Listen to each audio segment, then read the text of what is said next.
오후 예배는 우상에 대해서 설교하고 있습니다. 오늘은 성취와 성공의 우상이라는 주제로 하나님 말씀 나누려고 합니다.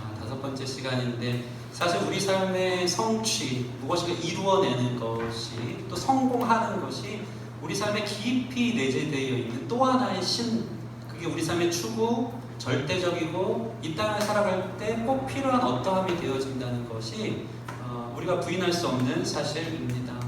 무엇인가 일을 성취하고 성공하여 자신을 증명하여 내는 것에 이 시대에 많은 사람들이 혈안이 되어 있어요.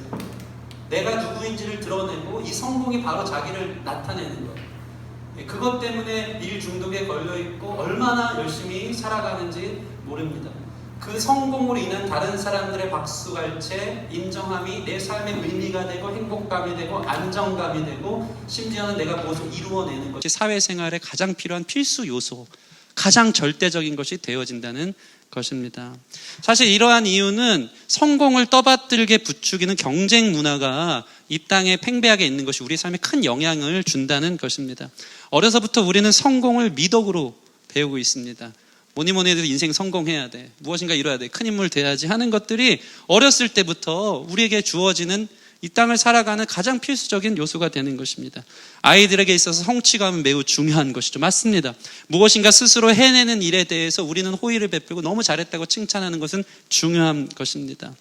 그렇게 남들과의 경쟁 속에서 도태되면 안 된다고 가르치는데 문제는 뭐냐면 항상 하는 얘기인데 성취욕도 그렇고 돈도 그렇고 성적인 욕구도 그렇고 권력도 그렇고 사실 하나님께서 주신 건데 그게 전부가 되어지면 문제가 된다는 거예요. 그게 절대적인 거. 그게 바로 나 자신을 만들어내고 이 땅에 살면서 내가 성공하고 성취하는 것이 전부라고 할 때 그로 인한 부작용들이 심각하기 때문에 하나님과 성공을 바꾸어서 성공을 가짜신으로 하나님처럼 숭배하는 것에 대해서 주님께서는 경계하신다는 것입니다. 여러분의 삶의 목적이 성공과 성취의 우상이 되지 않기를 바랍니다. 그것이 나를 증명하고 그게 나를 인정해주고 다른 사람 비교하면서 그래도 이 나이쯤 먹고 이 생활 수준 속에서 이 정도는 해내야지 하는 그 조급함 가운데 사는 이 현대사회의 수많은 사람들의 모습들이 자기 자신이라면 오늘 이 말씀을 통해 나는 어디를 향해 달려가고 있는가 또 잘 진단하고 또 주님이 주시는 말씀으로 자유함을 얻는 귀한 역사가 있었으면 좋겠습니다. 어렸을 때부터 얼마나 이 성취 욕구를 조장합니까? 공부 열심히 해서 좋은 등급 맞아야지 사람 되는 줄 알고 가장 중요한 것이 이 1등 하는 거, 좋은 대학 들어가는 거, 성취감, 성공 욕구. 그것이 너를 너되게 한다라는 것을 우리 한국 사회에서 너무 많이 가르칩니다. 제가 보니까요, 중고등생들이요, 대입 문제를 푸는데 그 대입을 들어가기 위해, 대학교 들어가기 위해 중학교 때부터 고등학교 때 푸는 문제가 몇 문제나 되는지 아십니까? 자그마치 100만 문제가 된대요. 대학 들어가려고. 별로 놀라지 않는 분위기 당황스러운데 100만 문제나 된대요. 100만 문제. 전부 다 공부벌레 주입식 교육 속에 무조건 좋은 대학으로 가는 성취가 중요해서 창의적이고 뭔가 자기다운 삶이라기보다는 대학이 전부 다 그게 널 만든다 하면서 아이들에게 이 12년을 그런 성취욕을 조장하면서 살아가게 만드는 것입니다. 그래서 우리나라 아이들이요, 세계적으로 수학과학은 1위 한다는데 협력성은 36위, 사회성은 35위래요. 37개 나라 중에. 심각한 거죠. 심각한 거죠. 사회로 나가면 어떻습니까? 회사에서는 중요한 프로젝트를 무사히 마치고 인정받는 게 제일 중요해요. 무엇인가 성취해내는 거. 그게 자기 직장생활을 오래 하게 하는 비결이고 그 안정감 가운데 거하고 프로젝트를 기가 막히게 성공해서 상사에게 인정받기 시작하면 자기 자존감이 거기 있어. 내가 대단한 사람, 뭐라도 해내는 사람이라는 기쁨이 거기에 있는 거예요. 그러나 이내 불안해지는 것이죠. 더 나은 프로젝트를 만들어내야 되거든요. 더 큰 능력을 세상은 나한테 요구하고 나는 그것에 부응하는 사람으로 갈급하게 찾아가야 된다는 그러한 어떤 압력 속에 살아간다는 것입니다. 사회생활에서 인정받고 사람처럼 살려면 이렇게 성공하고 자기 스펙을 쌓아야 하며 외부의 칭찬과 인정을 받아야지만 사람처럼 산다라고 우리는 비진리 속에 살아가는 것입니다. 그러나 이것 가운데 주시는 하나님의 말씀은 그것을 우상이라고 이야기하는 것입니다. 왜 그렇습니까? 성취와 성공이 우상이 될 때 가장 큰 문제는 무엇이냐면요, 바로 자기 자신을 신격화한다는 데 있습니다. 무엇인가 자기 능력으로 이루어냈다는 그 교만함 속에 나는 이 세상을 살아갈 때 하나님 필요 없어, 내가 성취한 것들을 봐봐, 내가 성공을 이루어냈던 것들을 봐봐 하면서 자기 자신만 믿고 자기 자신이 신이 되어지는 잘못된 우상에 빠지는 가장 큰 유혹이 바로 이 성취와 성공의 유혹이라는 것입니다. 험한 세상 성공했고 도태되지 않기에 노력한 자기 자신의 능력, 이것이 극대화되어서 이런 자신을 신뢰해요. 하나님보다는. 하나님은 그냥 교회에나 계신 하나님이고 세상 속에서는 제가 이렇게 해봤더니 성공하고 인정받고 행복하고 잘 살던데요. 하나님, 저는 세상 속에서는 내가 신이 될래요.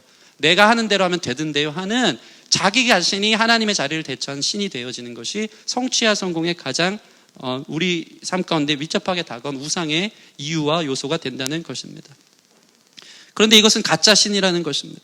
성공과 성취가 가져오는 부작용이 심각해요. 자신이 하나님의 자리에 서게 될 때 후유증이 있습니다. 첫 번째, 어떤 부작용이 있습니까? 첫째로 거짓된 안정감을 줘요. 거짓된 안정감. 자신이 성취한 어떤 일, 그것이 자신과 가정을 지켜준다라고만 생각해요. 그리고 성공만이 자기의 삶을 안전하게 지켜준다는 거짓된 안정감 가운데 물불 안 가리고 달려왔기 때문에, 그러다 보니까 사실 자기 자신의 삶을 지켜줄 수 있는 유일한 분이 하나님이라는 사실을 잊어버려요. 내가 성공해서 우리 가정 지켰다. 내가 여기까지 와서 자수성가해서 내가 성공했기 때문에 이 모양 이 정도까지 사는 것이지, 하나님이 어떻게 도우셨고 하나님의 은혜가 나와 함께 있었다는 것에 대해서는 새까맣게 까먹는 부작용이 있다는 것입니다. 여러분, 생명의 주권이 하나님에 있음을 믿는 것이 신자의 모습인 줄 믿습니다. 내가 아무리 성공하고 성취하려 그래도 인생에는 플러스 알파가 더 있는 거예요. 내가 아무리 계산해서 이렇게 하면 되더라 하는 것이어도 하나님의 주권 가운데 우리의 성공과 성취, 모든 것에 우리의 삶의 가난과 부함, 모든 것에 잘된가 안됨, 이 모든 것들이 하나님 손에 있다는 것을 여러분 잊지 않기를 바랍니다. 내 능력 믿고 그렇게 살아가는 그 우상들이 깨져야 되는 것입니다. 그러니까 이게 무엇입니까? 그것밖에 모르니까, 자기가 이렇게 성취한 것이 자기 신격화가 되니까 반대로 그로 인한 안정감은 또 다른 많은 두려움을 주는 거예요. 더 성공하고 더 성취해야 한다는 마음을 주고, 자신의 삶이 행복하지 않은 이유는 무엇인가 보면 늘 덜 이루었기 때문이라고 생각해요. 인생의 목적이 그게 전부야. 뭘 더 이루는 것, 자기가 만들어낸 계획과 목표를 이루어는 것, 그게 전부예요. 거기에 안정감이 있고 그걸 성취해야지만 내가 잘 살았다고 생각하는 잘못된 생각에 빠져 있는 거예요. 그래서 성공하지 못하면 한없이 무너져 내리는 거예요. 하나님은 그의 삶에 개입하지 않고 없이 여기는 것입니다. 두 번째 부작용 무엇입니까? 성공과 성취를 우상으로 섬기는 사람들의 부작용은 교만이에요. 성취를 우상으로 삼는 사람은요, 자신의 성취와 성공을 통해 한없이 교만해져요. 자기 능력으로 가능했다고 여기기 때문에 다른 사람 우습게 여기고, 한 가지를 성취하고 성공하면 이 한 가지가 세상 모든 것들을 이야기해 주는 것처럼 그 분야에 있어서 자기가 그 분야뿐만 아니고 다른 것까지 그거 뭐 이렇게 하면 돼, 내가 이렇게 해보니까 돼 하면서 얼마나 교만한지 모릅니다. 삶의 어느 제한된 분야의 성취가 자기의 가치와 자신감의 척도가 되어서 다른 모든 사람들을 판단해 낸다는 것입니다. 예전에 제가 채플 강단에 한 100억 부자가 강사로 온 적이 있습니다. 왜 왔는지 지금 생각해도 참 의문인데, 그분은 자수성가한 사람이에요. 20대 때 막노동하면서 이런저런 고생을 다 하다가 재테크를 잘해가지고, 그리고 이 돈의 흐름이 중요하다 하면서 이 정도 모았으면 이제 그림으로 옮겨 타라, 그림을 수입해가지고 사서 어떻게 풀리고 하는 걸로 100억 자산으로 된 사람이 강사로 이제 온 적이 있습니다. 그 사람이 채플 강단에 섰는데 사람들이 졸질 않는 거예요. 채플 시간 다 자지 않습니까? 예, 이 시간은 채플 시간 아닌 줄 믿습니다. 채플 시간 다 자는데 딱 오자마자 되게 딱 이렇게 주머니 속 넣고 청바지 입고 와가지고, 제가 100억 부자입니다 이러면서 시작을 해요. 하는데 오늘 저에게 중요한 질문을 하는 사람에게는 장학금 50만 원씩 즉석에서 드리겠다고 그러면서 봉투를 이렇게 들고 와서 난리가 났어요. 애들이 막 질문하려고. 그러면서 아직도 생각나는데, 자기는 영어도 못한대요. 그냥 100억 부자인데 영어 여러분 할 필요 없습니다. 내가 하는 영어 단어는 딱 2개입니다. 땡큐, 두 가지인데 영어 뭐 필요합니까? 돈 가지고 서울대 잘 나가는 사람 사서 내 비서로 부려서 그 사람 영어 하게 하고 하면 되고, 제 삶에 소원이 있다면 저는 어머니 황금마차 태워드리는 것입니다 하면서 뭔가 이렇게 채플 시간에 막 그런 얘기들을 하는데, 제가 아무리 듣고 들어도 그 삶에 있어서 하나님은 없더라고요. 감사도 없고 그저 자기 능력 믿고 그게 전부인 것처럼 그 자신의 그 교만함 속에 살아가는 모습을 보게 된다는 것입니다. 자신의 성공 신화로 인한 교만과 자랑만 있는 거예요. 다시 한번 얘기하지만 여러분 삶에 하나님을 개입해 넣으시기 바랍니다. 하나님 앞에서 겸손하시기를 바랍니다. 모든 주권이 하나님께 있음을 기억하시기 바랍니다. 세 번째는 반대로 성공 신화를 가진 사람들, 우상을 가진 사람들의 가장 큰 부작용은 바로 열등감입니다. 성공을 우상으로 받드는 사람들의 주된 징후는 자기 분야에서 정상을 지키지 못할 때 따라오는 열등감과 두려움이에요. 교만도 상대적이잖아요. 남들과 비교해서 이 정도 되니까 교만해지는 것처럼 남들과 비교해서 이 정도 안 되면요 심각한 열등감과 자존감이 무너지는 상태까지 이르는 거예요. 그러니까 성공이라는 기반 위에 자기가 신이 되니까 우리의 인생이 예수님 위에 있을 때 안정적이거든요. 교만한 상황, 열등한 상황에 흔들리지 않는 주님의 사랑 안에서 우리는 자존감이 있고 그분의 반석 안에서 흔들리지 않는데, 세상 사는 법칙은 성공이면 다 된다는 생각이기 때문에 자수성가해서 자기 능력으로 세워져 버리니까 잘 될 때는 한없이 교만하고 안 될 때는 죽어버리고 싶을 만큼 열등감에 빠지는 비교 의식 속에 살아가는 불안정한 반석, 모래성 위에 서 있는 사람들의 모습이 성공을 우상으로 가져가는 사람들의 모습이라는 것입니다. 이런 설교가 우리가 딴 사람 얘기로 듣지만 사실 제 아내도 너무나도 이런 우상이 있음을 보게 됩니다. 저는 이 팀 켈러의 내가 만든 신이라는 이 책을 읽어 나가면서 얼마나 제 폐부를 찌르는 이야기들이 많은지 몰라요. 너무 부끄럽게 지난 시간 우상에 대해서 이야기할 때 제가 우상 공장이었고요. 이쪽에서 우상 만들다가 실패하면 다른 우상 만들더라고요. 저는 돈의 우상도 있고 로맨틱한 사랑의 우상도 있고 심각하게 성공의 우상에 너무나 많이 노출된 사람이에요. 목회를 하면서 가장 쉬운 유혹은 뭐냐면 목회 성공하는 거더라고요. 목회 성공해서 나를 증명하는 거더라고요. 40대쯤 돼서 이 젊은 나이에 개척했으니 이게 얼마나 그게 나라고 생각할 때가 있어요. 그러니까 막 비교하는 거예요. 한없이. SNS 보면서 유튜브 보면서 한없이 무너질 때도 있고, 그래도 이 정도면 괜찮아. 그 어떤 기준이 세상의 평가, 성공의 척도 속에서 내 어떠함이 기준이 되니까 맨날 거기서 한없이 우울해질 때도 있고 조급해지고 두려워지고 뭔가 잘해야 된다고 생각할 때가 너무 많은 것 같아요. 여러분 안에 제가 목회를 할 때 우리 그래도 개척교회 같이 시작하는 거 아닙니까? 목사님 너무 성공 중심주의예요. 성공 우상이 보입니다 하면 정확하게 저한테 얘기해 주십시오. 그럼 제가 겸손하게 맞아, 내가 그런 거 있다고 인정하겠습니다. 그거 아니거든요. 교회는 그거 아니에요. 제가 잘못 가르친 게 뭐냐면 잘못 가르쳤으면서 동시에 온전하게 되어지는 과정이었는데, 일본 선교를 기쁨의 교회에서 다닐 때 3년차 갔는데 1, 2년 차에 제가 가만 보니까 선교를 성공하고 싶었던 것 같아요. 그래서 못한 거, 안 좋았던 거는 다 감싸고 감추고 그런 것들에 대해서는 별로 얘기하지 않고 우리가 얼마나 많은 청년들이 가서 얼마나 많은 전도 찌라시를 돌렸으며 얼마나 많은 성과를 거두었는지가 선교의 결론이 되어져서 그거를 보고하기를 기뻐했었던 제 자신을 보게 되는 거예요. 그런데 이번에 세 번째 올 여름에 선교 갔을 때 하나님이 완전 뒤집어 놓으셨어요. 매번 20명 넘게 가던 선교가 막 옆 사람들 가자가 졸라서 간신히 8명 갔어요. 예전에는 1000장, 2000장 물티슈를 돌리고 찌라시를 돌렸는데 하나님이 선교 내내 비를 오게 하시는 거예요. 나가서 전도를 못했어요. 예전 같으면 너무 조급했을 거예요. 이번 선교 망했다. 어떤 기준으로? 성공하지 못했으니까. 더 많은 사람도 오지도 않았고 환영받지도 못한 것 같고 열매도 없을 것 같아. 성취한 게 없어. 그게 내 자랑이 되고 내 인정이 돼야 되는데 망했다 생각하는데 비가 워낙 오다 보니까 묵상을 거치기 시작하면서 하나님이 저에게 말씀하시더라고요. 너 힘 빼. 그거 내가 하는 거야. 그러면서 놀라운 결과가 벌어진 거 아닙니까? 항상 하는 얘기인데, 비가 오고 나니까 비가 너무 많이 와서 매장 문을 닫고 오는 그 코리안 파티 때 오는, 전도하지도 않은데 코리안 파티 때 오는 사람들이 있었어요. 비가 와서 왔다고. 하나님의 계획 속에 천하보다 한 영혼을 보내주셨고 그 어떤 때보다 귀한 하나님의 인도, 그래서 폭풍 속에서도 하나님은 할 바를 하시고 주님의 주권을 이루어 가신다는 것을 저는 본 거예요. 거기에 있어서 저가 계획한 어떠함을 이루고자 하는 성공과 성취의 우상은 완전히 무너졌어요. 거기서 저는 자유함이 생긴 거예요. 그러나 또 스물스물 올라오는 거예요. 스물스물. 우리 교회는 얼만큼 성공했나? 벌써 2달 돼가는데 얼만큼 성취했는가? 그거 아니고 모든 욕심 내려놓고 하나님께 이 운전대를 올려드리는 거.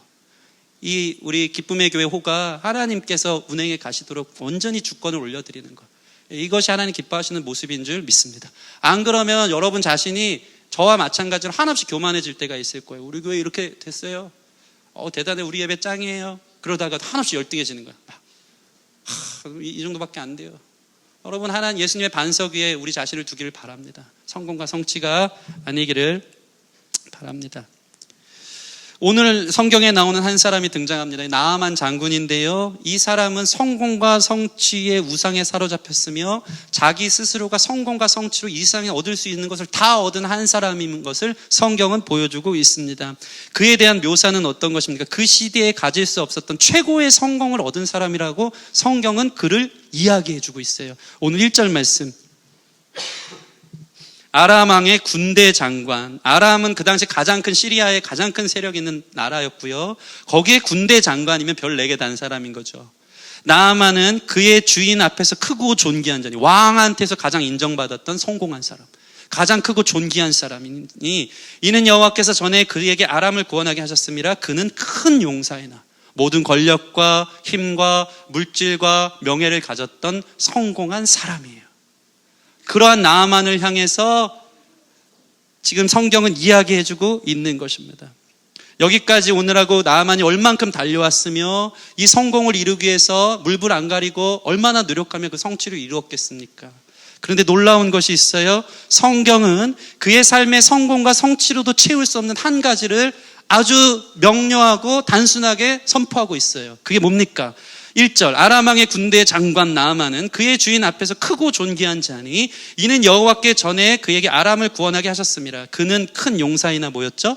나병 환자더라.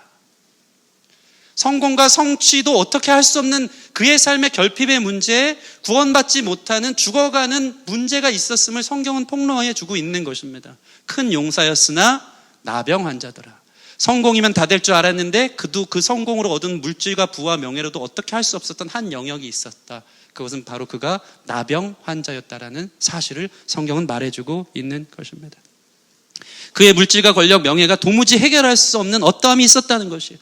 성공하면 다 되는데 되는 게 아니었다라는 것을 성경은 말해주고 있는 거예요. 몸이 썩어가고 있었던 그의 나병이 자신의 성취로는 해결할 수 없는 불가능한 영역이었다는 것을 성경은 말해주는 것입니다. 그런데 문제는 뭡니까? 이 사람은 너무나도 그동안 성공과 성취만의 삶의 방식으로만 살아온 거예요. 그러니까 오늘 성경을 보면 너무 재미있는 게 이렇게 나병이 있음에도 불구하고 나병을 자신의 권력으로, 자신의 물질로, 자신의 어떠함으로 이거를 충분히 해결할 수 있다라고 생각하는 교만한 모습이 끝까지 이어지는 것입니다. 그게 나아만의 모습입니다. 그것만을 위해 살아와서 그런 방식이 그의 삶에 뿌리 깊이 새겨진 거예요. 그저 교만한 한 사람, 아까 성공의 우상에 사로잡힌 자기 능력만 믿고 교만한 한 사람, 하나님 모르는 인생 전부를 성경은 보여주는 것입니다. 어떻게 알 수 있습니까? 5절 말씀 보면 아람 왕이 이같이 이르되 갈지어다 이제 내가 이스라엘 왕에게 글을 보내리라 하더라. 나아만이 곧 떠날새 은 10달란트와 금 6,000개 의복 10벌을 가지고 와서 내가 이 나병이 걸렸는데 뭐 용한 저기 이스라엘 가면 엘리사라고 선지자가 있던데 나 정도 권력이면 그냥 뭐 되겠지 하는 마음으로 두 가지를 갖고 가는 거예요. 첫째는 명예죠. 뭡니까? 왕이 친필로 써준 서신서를 갖고 요거 갖고 드리는 거예요. 내 왕이 내 배우의 뒷배에 있어. 왕이 내 백이야. 나 대단한 사람이야 하면서 갖고 가고, 심지어는 그가 예물로 가져갈 이 병을 치르기 위해서 돈으로 가져가는 돈이 은 10달란트와 금 6,000개 의복 10벌을 가지고 간다는 거예요. 이게 얼만큼 많은 돈이냐면 제가 어제 설교를 주면서 이거 계산하는데 한 30분 걸려서 시간을 이런 거 좋아하시니까 네, 저희 와이프한테 시켜가지고 여보 계산기 좀 두드려봐 하면서 제가 수학을 못하거든요. 그러면서 이게 이렇게 되더라. 제가 계산해봤습니다. 은 10달란트면요 한 달란트는 무게의 단위인데 27kg이에요. 그러니까 은 10달란트면 은 270kg이에요. 한 돈을 인터넷에서 찾아봤더니 한 돈이 3.75g인데 한 돈에 은은 2,000원꼴 하는데 은이 270g이면은 돈으로 환산했더니 이게 1억 4천만 원 돈이 되는 은 10달란트. 근데 금이 더 대박인데 금이 여기 보면은 6,000개잖아요. 이 6,000개는 무슨 단위일까 막 주석 다 찾아보고 했더니 결론적으로 나온 것이 금 2달란트예요. 금 2달란트는 얼만큼 되냐면 이렇게 저렇게 따져봤더니 3억 4천 정도가 되는 거예요. 그러니까 이 자기 돈가방을 나아만 장군이 엘리사를 우습게 보는 거죠. 이 돈이면 다 된다고 생각한 거예요. 내가 성공한 사람인데 나한테는 돈도 있고 왕이 써준 친필로 써준 이 서신도 있어. 돈가방 들고 가서 이 나병 치료할 수 있었겠지라는 생각 속에 찾아가기 시작하는 것입니다. 결국 엘리사 집 앞까지 가는 그의 모습을 우리가 영화처럼 좀 상상해 봤으면 좋겠어요. 9절 말씀 보시면 9절 말씀 같이 한번 읽어볼게요. 9절 시작. 나아만이 이에 말들과 병거들을 거느리고 이르러 엘리사의 집 문 앞에 서니. 말과 병거들을 타고 엘리사의 그 시골 촌동네인 그 허름한 그 집 앞에 매우 화려하게 서 있는 거예요. 마치 이것과 같아요. 나아만은 지금 최고급 외제차 세단, 왕이 선세든 세단을 타고 온 거예요.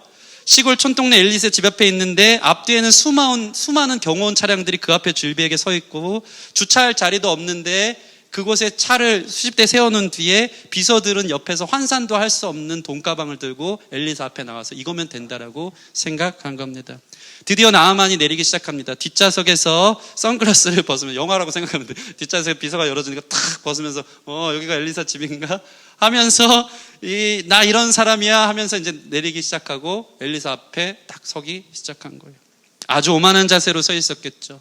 엘리사의 집 앞에 그는 서 있고 살은 사실 점점 썩어가고 있으면서 고름이 차고 감각이 없고 마르고 건조해 떨어져 나가고 있음에도 불구하고 성공이면 돼. 이걸로 될 거야 하면서 당당하게 엘리사 앞에 서 있는 것입니다. 결국 오늘 성취와 성공에 목마른 한 사람의 결국은 이것이에요.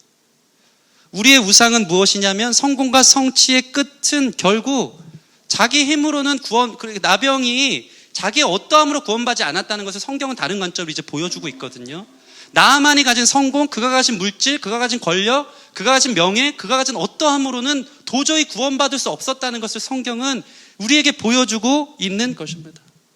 성공이 부자가 되는 것이든 인기를 얻는 것이든 권력을 갖는 것이든 그것이 결코 우리 인생을 건강을 또는 어떠한 구원을 해결해 줄 수 없다는 것을 성경은 보여주고 있는 것입니다.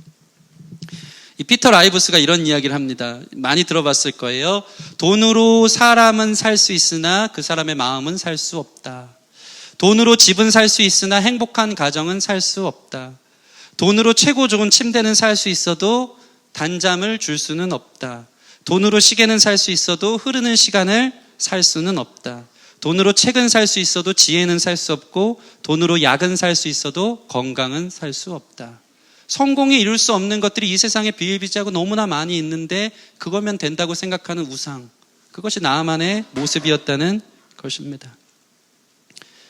그래서 그를 향한 엘리사의 한마디가 그를 충격에 빠뜨립니다. 우리 10절 말씀 같이 읽겠습니다. 10절 말씀 시작.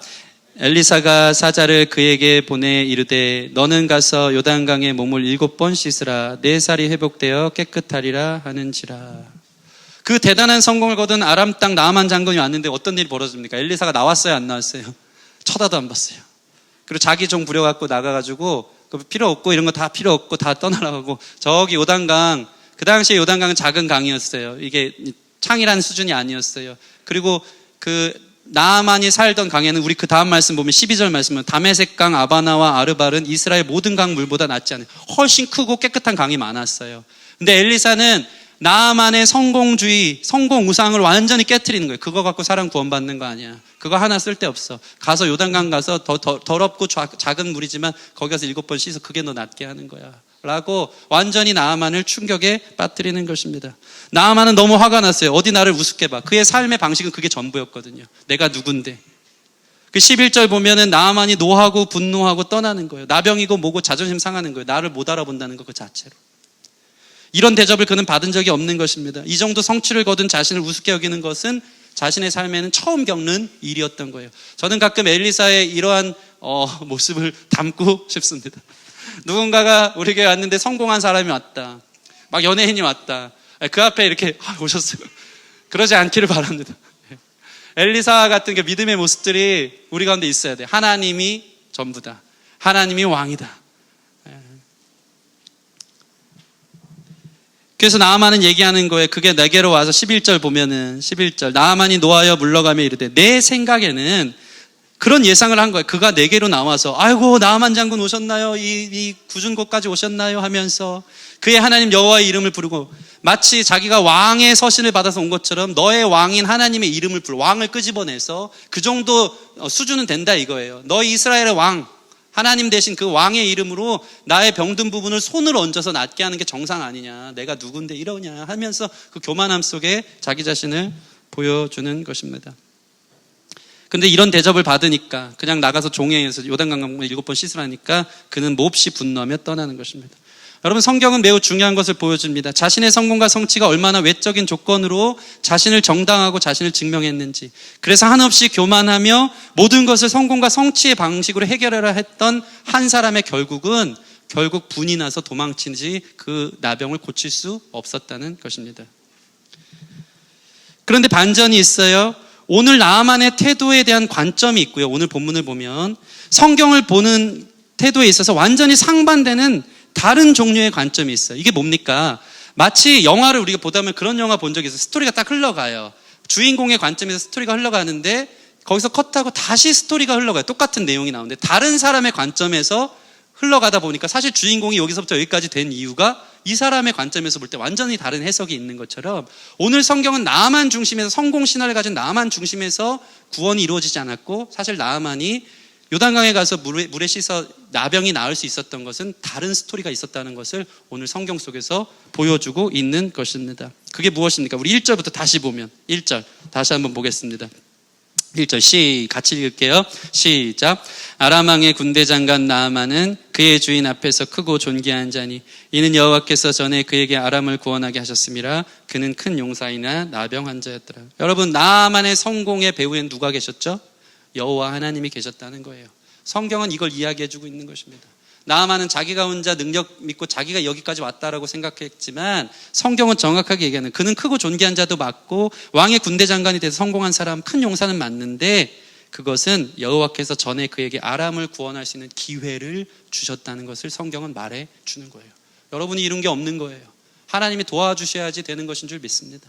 하나님이 도와주셔야지, 주신 재능, 기회, 관계, 모든 물질은 하나님이 공급해 주시는 것이죠. 그 안에서 성경은 나아만의 나아만됨은 하나님의 은혜가 있었다는 것을 첫 번째로 보여주고 있는 것입니다. 두 번째는 뭡니까? 그가 나병을 낫게 된 게 그의 물질이었나요? 그가 가진 어떤 명예였나요? 왕의 서신이네요? 그게 아니라는 걸 보여줘. 2절 3절 보면 아주 작은 아이, 이스라엘에서 난 계집종 한 여인이 이 나병을 어떻게 나을까 고민하고 있으니까 해결 방식을 주는 거예요. 저 이스라엘의 그 나병을 낫게 해주는 엘리사라고 하나님의 종이 있어요. 그분한테 가보세요라고 아주 미천하고 작고 연약한 한 계집 종으로 인해서 그를 구원으로 인도해 나가는 것을 성경은 보여주고 있는 것입니다. 2절 3절 보면 전에 아람 사람이 떼를 지어 나가서 이스라엘 땅에서 어린 소녀 하나를 사로, 이는 잡혀온 포로 같은 종이었어요. 그가 나아만의 아내에게 수종 들렀던 그의 여주인에게 이르되 우리 주인이 사마리아 안에 계신 선지자 앞에 계셨으면 좋겠나이다. 그가 그 나병을 고치리라 하는. 당신이 가진 성공이 고치는 게 아니고요, 우리 주님이 고치는 거예요 라고 작은 여인, 성공하지 못한 종과 같은 한 여인을 통해서 나아만을 인도해 가는 것입니다. 심지어 7절 말씀 보면 그가 찾아간 이스라엘 왕을 먼저 찾아갔거든요. 엘리사 안 찾아가요. 왕끼리 논다고 생각해서 이스라엘 왕 찾아갔는데 이스라엘 왕이 뭐라고 합니까? 7절 말씀 제가 읽겠습니다. 이스라엘 왕이 그 글을 읽고 자기 옷을 찢으며 이르되 내가 사람을 죽이고 살리는 하나님이냐? 여기에도 놀라운 말씀의 진리가 있는 거예요. 너의 성공, 그 물질 갖고 왔는데 그거 나한테 갖고 왔는데 나 소용없다. 나는 사람을 죽이고 살리는 하나님이 아니야. 너의 건강의 문제, 그 나병을 해결할 수 있는 유일한 분은 하나님이야. 그걸 알아야 되라는 것을 이야기하고 있는 거예요. 너가 가진 뭐가 하는 게 아니고 하나님이 하시는 거다. 난 하나님 아니니까 엘리사한테 가라 하는 것입니다. 마지막 결정적으로 나아만이 요단강가에 가서 7번 몸을 씻게 된 이유도 무엇입니까? 나아만의 태도였을까요? 전혀 그렇지 않습니다. 우리 13절 말씀 보시면 그의 종들이 나와 말하여 이르되 내 아버지여 선지자가 당신에게 큰 일을 행하라 말하였더라면 행하지 아니하였겠나이까? 하물며 당신에게 이르기를 씻어 깨끗하게 하라 함이리니까. 종들이 와서 아니 더 큰 일 시켰으면 했을 거 아닙니까? 당신 성취와 성공을 위해 살았다면 만약에 가서 뭐 어떤 나라를 점령해서 그걸 하라 그랬으면 내가 그 정도는 하겠다. 그런 방식으로 했을 거 아닙니까? 근데 이렇게 쉬운 일 시키는데 왜 그걸 못합니까? 자존심 상해서 못합니까? 하세요. 하셔야 납니다. 종들이 권유를 해서 작고 천한 종들의 권유 속에서 나아만이 그래 볼까 하면서 구원받은 것을 성경은 완전히 반전으로 이야기해주고 있는 것입니다. 우리는 이것을 봐야 돼요. 여러분 삶의 성공과 성취가 여러분을 만들어가지 못하고 성공과 성취가 할 수 없는 일들이 세상에는 더 많이 있다는 것입니다. 성공과 성취가 결코 여러분 삶에 안정감을 주지 못하고 건강을 주지 못하고 행복을 주지 못하고 다른 모든 것을 주지 못한다는 것입니다. 오직 하나님의 주권 가운데 여러분이 있다는 것이 매우 중요한 오늘 메시지의 핵심인 것입니다. 그러므로 겸손하시기 바랍니다. 하나님을 안정감으로 삼으시기를 바랍니다. 이것이 말씀의 답니다. 단순하지만 매우 중요합니다. 모든 성공과 성취의 배후에 하나님의 개입이 있었다는 것. 여러분 인생에 하나님의 은혜가 있었기에 여기까지 왔다는 사실을 항상 잊지 않기를 바랍니다. 그게 나를 겸손케 하는 거예요.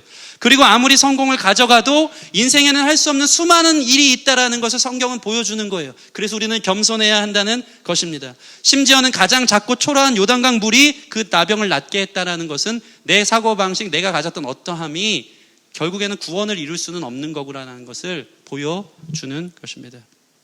이것이 나아만 장군의 세계관에 큰 변화를 가져다 준 거예요. 성공과 성취가 다가 아니구나. 하나님 계시구나. 내가 가진 것으로 인생이 다 되는 게 아니구나. 이러한 성공이 나를 만들어주는 것이 아니구나. 너무 쉬워서 못하는 일, 그 일, 요단강가에서 7번 씻고 나서 그에게는 세상 성공이 줄 수 없었던 생명과 구원이 있었던 것입니다. 여러분 여기에 우리의 눈이 떠지기를 바랍니다. 우리는 하나님 앞에서도 성공하고 성취해야지 인정받는다고 생각해요. 내가 하나님 앞에 나올 때 하나님 내가 이룬 이 성공을 좀 보세요. 이렇게 했어요. 내가 고생한 것 좀 보세요. 제가 구원을 이루기에 이만큼 노력했어요. 하나님 저의 성공과 성취 결과물을 보세요. 라고 주님 앞에 나올 때가 있어요. 그런데 이미 여러분은 아셔야 돼요. 내가 뭘 잘했기 때문에 하나님이 구원 주신 게 아니에요. 구원은 쉽지만 우리의 인간의 성취와 성공으로 얻을 수 없는 가장 또한 어려운 것이에요. 그 구원은 가장 가볍게 느껴지지만 가장 겸손한 사람에게 주어지는 것이에요. 내가 무엇을 했기 때문에 하나님 우리를 사랑하는 게 아니에요. 여러분의 안정감이 교만과 열등감이 있는 이유는 무엇입니까? 사람들이 쳐주는 박수, 내가 성취해서 이루는 그 인정함, 거기에서 자기를 증명하는 것이 여러분의 배우가 되면 그것은 흔들리는 거예요. 그런데 기억하세요. 우리에게 전부를 주신, 구원을 주신 주님께서 여러분이 성공하든 성취하지 않든 그것과 상관없이 여러분을 사랑하신다는 것입니다. 그게 오늘 핵심 메시지인 거예요. 성공의 배후에 하나님이 계시고요. 성공이 전부가 아니고 믿는 사람에게는 따라해보시다. 믿는 사람에게는 오직 순종. 저는 오늘 찬양을 하면서 이 말씀을 하나님이 너무 강력하게 주셨어요. 하나님은요, 한 번도 우리에게 임무를 완수하라고 한 적이 없어요. 그냥 충성하고 순종하면 되는 거예요. 성공하라고 얘기한 적 없어요. 그냥 하나님 태도를 보는 거예요. 예수님 보실까요? 예수님은 궁극적으로 십자가에서 놀라운 구원을 성취하신 분이지만 예수님은 한 번도 그 성취를 위해서 하신 것이 아니고 그저 하루하루 하나님의 순종 가운데 살다 보니까 하나님의 뜻하신 가운데 인류를 구원해내는 성취를 이루어냈을 뿐입니다. 예수님은 세상 방식으로 성공과 성취를 가신 적이 한 번도 없어요. 가장 낮은 종의 모습으로 오셨고요. 이 세상에서 성공과 성취가 줄 수 있는 권력을 위해서 로마에서 힘의 논리로 예수님이 세상을 구원한 적이 없고 한 번도 부를 쫓아서 물질을 쫓아서 간 적이 없고 그분은 평생 가난하게 사셨고 사람들이 인기 있게 박수를 치면서 왕으로 삼을 때에도 예수님은 빈들에 떠나서 저들이 나를 왕 삼는 것을 경계하시면서 날마다 하나님 관계 안에서 기도하셨던 분이에요. 하나님 늘 종으로서의 삶을 사셨고 부와 성공과 권력의 종이 되어지지 않았어요. 예수님은 그렇게 종처럼 사시다가 순종했더니 하나님의 뜻에 맞춰서 우리가 할 수 없는 이 세상에서 가장 큰 일인 구원을 성취해내신 분이라는 것입니다. 여러분 성취와 성공이 여러분의 결과가 되지 않기를 바랍니다. 삶을 순종하고 책임지고 충성하면 살다 보면 성공과 성취가 따라올 줄 믿습니다. 그러나 그게 전부고 그게 자기 자신을 증명하는 무엇인가 되지 않기를 바랍니다. 오늘날 많은 사람들이 여기에 되게 조급해요. 여러분 그렇게 잘하지 않아도 하나님이 여러분을 사랑한다는 사실을 기억하시기 바랍니다. 말씀을 마칩니다. 하나님은 세상의 약한 것들을 택하여 강한 자를 부끄럽게 하시는 줄 믿습니다. 미련하고 멸시받는 자들을 택하여 지혜 있는 자들을 부끄럽게 하시고 없는 것들을 택하여 있는 것들을 패하신다고 고린도전서에선 말하고 있습니다. 여러분 하나님 앞에 나올 때 하나님 내가 이룬 이 성공을 보세요 라고 나오지 마세요. 이미 여러분은 하나님의 사랑이고 그것과 상관없이 하나님이 여러분을 인정해 준다는 사실이 여러분의 안정감이 됐으면 좋겠습니다. 사람들 앞에 인정받고 증명하는 것 그렇게 중요한 것 아닙니다. 사람들에게 박수받고 주목받는 것 그렇게 중요한 거 아닙니다. 신실한 하나님이 나를 향해 날마다 주목하시고 날 인정해 주고 사랑해 주고 격려해 주고 박수 쳐준다는 사실 때문에 주님과 관계 안에서 성공이 아닌 순종과 충성으로 살아갈 수 있는 저와 여러분 되기를 주님의 이름으로 축원합니다. 우리 같이 찬양하고 기도하는 시간 갖겠습니다. 나 무엇과도 주님을 바꾸지 아니라 함께 찬양하겠습니다.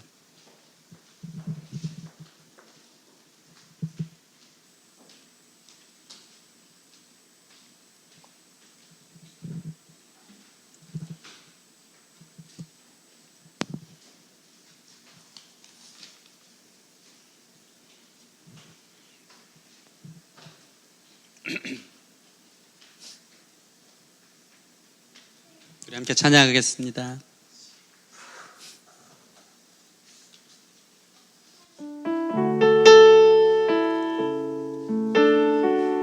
아버지 주님이 쓰시는 자들을 나 무엇과도 난 무엇과도 주님을 바꾸지 않으리. 다른 어떤 은혜 구하지 않으리.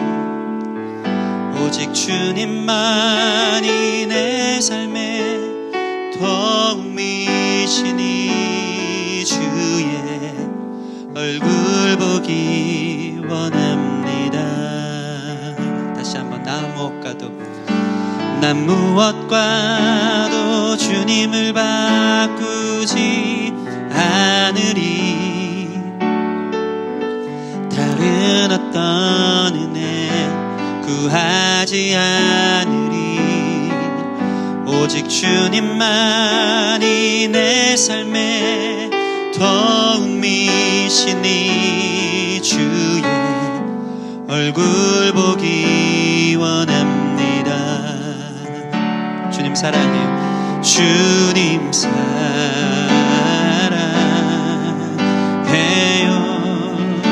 온 맘과 정성 다해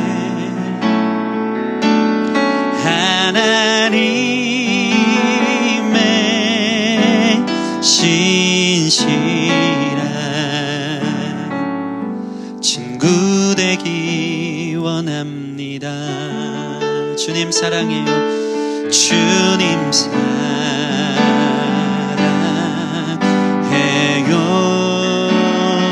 온 맘과 정성 다해 예 주님 하나님의 신실한 친구 되기 원합니다. 지금 같이 기도합시다. 여러분, 사람들 앞에서 인정받는 거가 뭐가 그렇게 중요합니까? 내가 이룬 성취, 인기, 주목받는 게 뭐가 그렇게 중요합니까? 그게 안정감을 주고 그것 때문에 늘 조급하고 이 나이에 됐고 이 정도 되면 이 정도 해야 되는데 하는 것도 우리의 목을 조르고 있습니까? 여러분, 신실한 하나님이 우리를 향해 주목하고 계신 줄 믿고 하나님의 주권 가운데 우리 삶이 있음을 믿는 것, 그것이 영적인 가장 거룩하고 주님 원하시는 성공이라면 성공인 줄 믿습니다. 세상에 주목받지 못해도 주님 주시는 안정감 안에 거하고 주님이 인정해 주시면 되고 주님께 순종할 때 주님께서 주시는 칭찬과 미소면 됩니다. 이루지 못해도 조급하지 말고 모든 상황 주께 맡기고 주님의 주권에 있음을 믿고 살아갈 수 있는 우리가 되게 해달라고 기도했으면 좋겠습니다. 너무 급하게 너무 조급하게 열등감과 교만 속에서 비교의식 속에 살아가는 사람들이 있다면 주님께 우리 자신을 드리는 기도했으면 좋겠습니다. 그리고 다 이루어도 얻을 수 없는 것이 세상에 더 많이 있습니다. 오직 구원은 주께 있는 줄 믿습니다. 생명의 주권이 주께 있기에 주님 안에 거하는 우리의 삶이 되게 하여 주시옵소서. 내 속에 있는 성취와 성공의 우상을 깨뜨려 주시옵소서. 그것을 위해 살아가지 않게 하여 주시옵소서. 함께 기도하며 나아가겠습니다. 아버지, 도와주십시오. 예수님처럼 살기 원합니다. 종처럼 살기 원합니다. 하나님의 놀라운 성공과 성취는 아버지 종들에게 있었습니다.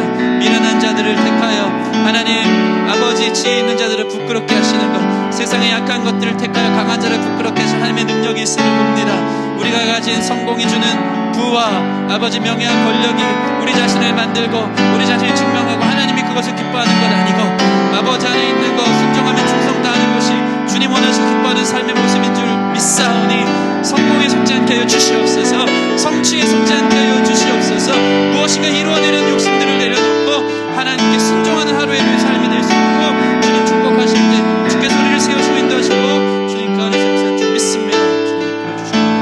주님 하나님 감사합니다. 오늘 하나님이 인정하는 가장 영광스러운 삶을 사는 이 종들과 같은 인생 되어졌으면 좋겠습니다. 나만의 가진 것이 그를 구원한 것이 아니고 자꾸 천한 종과 같은 여종들을 주님이 쓰셔서 나아만을 구원해내셨다면 가장 영광스럽고 가장 성공된 삶이 무엇이겠습니까? 세상에서 인정받지 못해도 하나님을 인정하는 사람, 하나님 계심을 믿고 하나님은 모든 것을 구원해 주실 수 있음을 믿는 사람, 그 겸손함, 그 의지함 가운데 있는 사람이 하나님 기뻐하시는 사람인 줄 믿습니다. 특별히 성공을 해도 주님께서 주신 기회가 아니거든, 주님께서 주신 여러 가지 시간과 환경과 상황이 아니고는 그것들을 이룰 수 없었다는 것을 날마다 기억하게 하시고 겸손케 하여 주시고, 삶의 안정감을 무엇인가 이루는 데 조급하는 데 따라가지 않게 하시고 오직 주님의 반석 위에 서게 하여 주시옵소서. 무엇을 잘해도 그것이 하나님 앞에 우리의 사랑의 근거가 되지 않음을 주님 믿습니다. 잘못해도 잘해도 우리는 이미 주님의 사랑이고 주님의 구원받은 모든 것을 주님 주신 것을 기억하며 그 안정감 가운데 주님 앞에 충성하며 주님 앞에 순종할 수 있는 우리 한 명 한 명의 삶이 될 수 있도록 주님 축복하여 주시옵소서. 감사함이 예수님 이름으로 기도드립니다. 아멘. 아멘.